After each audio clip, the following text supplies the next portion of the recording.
Hi, my name is Jeremy Keys, and I want to do a negotiations informational video.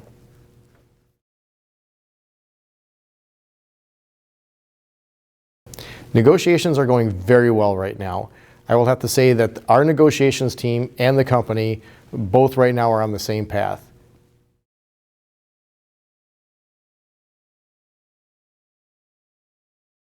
So the reason that we're starting negotiations early is we settled a grievance over the new hire pay that was just about to go to arbitration.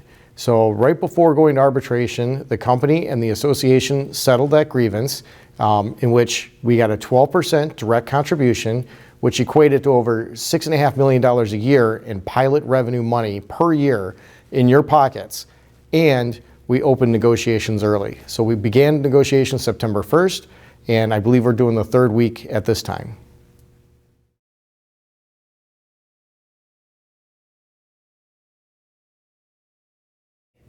So transparency versus NDA. There's a lot of questions on the line right now about that. So transparency, we take a survey. Guys want to know, hey, what were those survey results? We can't really give those survey results. No other airline out there does it. The UAW doesn't do it. Nobody gives those results out. You don't want the other side to know kind of where your rack and stack is.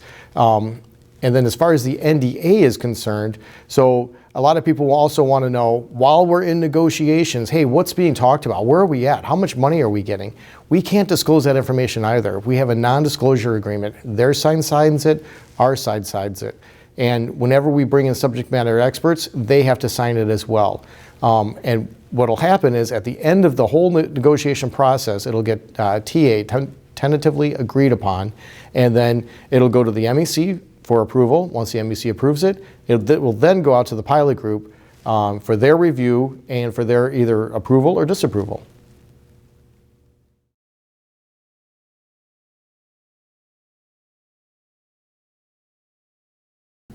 No, it is not just a negotiating committee in there. I'm doing things a little different than is traditionally done.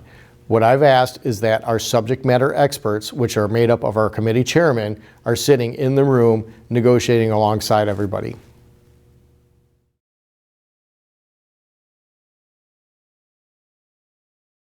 How is a contract actually amended? That's a great question. So a contract is amended by one of two ways. Either we can open up a section midterm and rewrite the section and extend the contract. It still goes out to the pilot group for ratification. Or what we can do is open up what's called Section 6. Section 6 is a part of the Railway Labor Act. And in Section 6, we open up every single section. As you go through each section and it's TA'd, once everything is completed, then it is sent to the MEC. The MEC then approves everything and says, okay, this is what we're looking for. This is valid to go out to the pilot group. It then goes out to the pilot group for a vote. And the pilot group can either vote it up or down. Now, it doesn't matter whether the ratification, this contract goes all the way out until March of 25.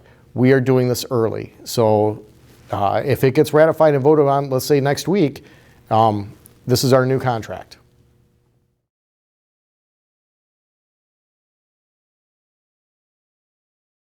I've been asked this question on the line a number of times when I was just out flying. No, unfortunately not. I'm sure everybody would love to have that accomplished.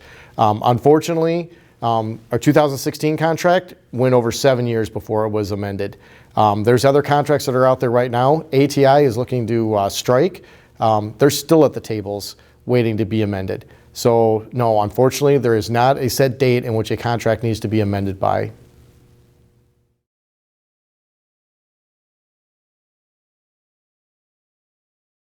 So we're comparing ourselves to the cargo carriers, UPS, FedEx, Atlas, Amerijet, Abex. And then we're also comparing ourselves to where people are leaving to. Delta, United, American.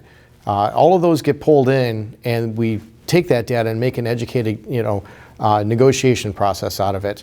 That data is taken from National. We make the request. They gather all the information, submit it to the negotiating team, in which they can turn around and use that during negotiations. We've actually added to our, we'll call it war chest, because during the cargo conference that we co-hosted for the past 2 years, we were able to get other people, other carriers, contracts as well. So contracts from UPS, Atlas, Teamsters, so on and so forth, which has been actually very beneficial for us.